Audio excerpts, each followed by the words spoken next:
আমি ডক্টর অঙ্কন Mondal, assistant professor neurosurgery in government hospitals and private hospitals who practice neurosurgery as well along with neurology also. Epilepsy সম্বন্ধে আজকে আমাদের একটা বক্তব্য ফর পেশেন্টস অ্যান্ড কেয়ারটেকার তাদের জন্য। যারা এপিলেপসি সম্বন্ধে কিছু জানেন না তাদের কাছে প্রথম জিনিস জানা উচিত যে এপিলেপসি মানে হচ্ছে সিজার্স। যখন সিজার্স বারবার হয়, ফিটস, যেটা কমন বাংলাতে বলা হয় মৃগী।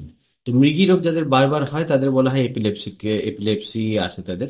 এটা হয় আবার ঠিক হয়ে যায় এবং এটা বারবার হতে পারে, যে কোনো বয়সে হতে পারে এবং যখন খুশি তখন হতে পারে। এটার কারণ অনেক রকমের হয়, তার মধ্যে জেনেটিক ফ্যাক্টরসও আছে, কিছুটা স্ট্রেস, কিছুটা ব্রেনের কোনো কেমিক্যাল চেঞ্জেসের জন্য হয়।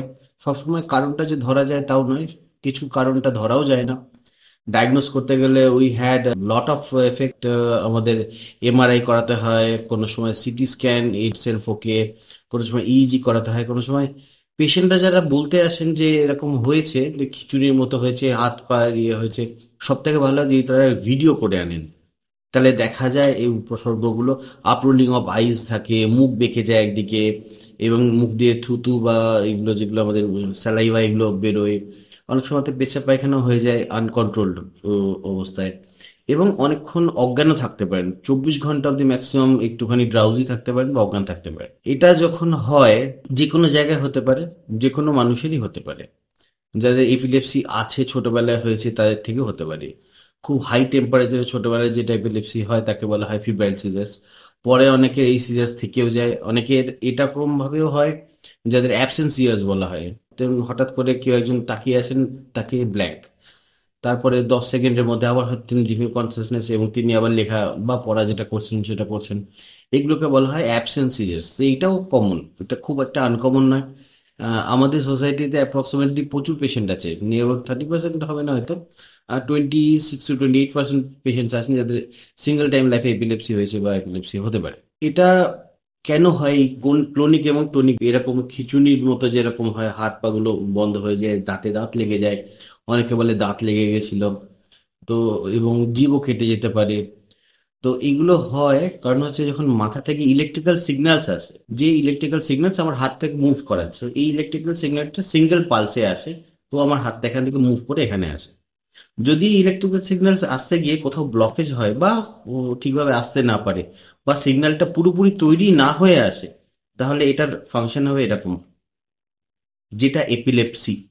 তো এটা হচ্ছে টোনিক ক্লোনিক এপিলেপসি, এরকম হয়। তো এই জন্য এরকম হয় এবং এটা এটা যখন হয় তখন জোর করে অনেকে আছেন জুতো মোজা শোকান, জোর করে আঙুল খুলে দেওয়ার চেষ্টা করেন, মুখ খুলে দেওয়ার চেষ্টা করেন, নিঃশ্বাস নিতে পারছেন না, এগুলো চেষ্টা করেন। এগুলো একদমই করা উচিত নয়। যেটা করা উচিত হচ্ছে, যিনি আছেন আপনার পরিচিত হতে পারেন, আপনার না পরিচিত হতে পারেন, যদি কাউকে রাস্তাও দেখেন এরকম হচ্ছে, তাহলে তাকে এক পাশ ফিরে শুইয়ে দেন, সেফ জায়গাতে একটা পাশ ফিরে শুইয়ে দেন, বাঁ দিক বা ডান দিক করে এরকম কাত করে শুয়ে। তার হাত পা কিছুই খুলে দেওয়ার দরকার নেই। যখন এপিলেপসি বা ফিটটা বন্ধ হয়ে যাবে, কমে যাবে, তখন দেখবেন মুখ দিয়ে তার মুখ এমনিতেই খুলে যাবে, মুখে স্যালাইভাটা ড্রেন হয়ে যাবে। এরকম করার কারণে হচ্ছে ওটা শ্বাসনালীতে যেন না যায় এবং জোর করে আঙুল খুলে দিয়ে করে দেয়, এগুলো একদম করা উচিত না। এগুলোতে ভেঙে যেতে পারে, ইনজুরি হওয়ার সম্ভাবনা থাকে।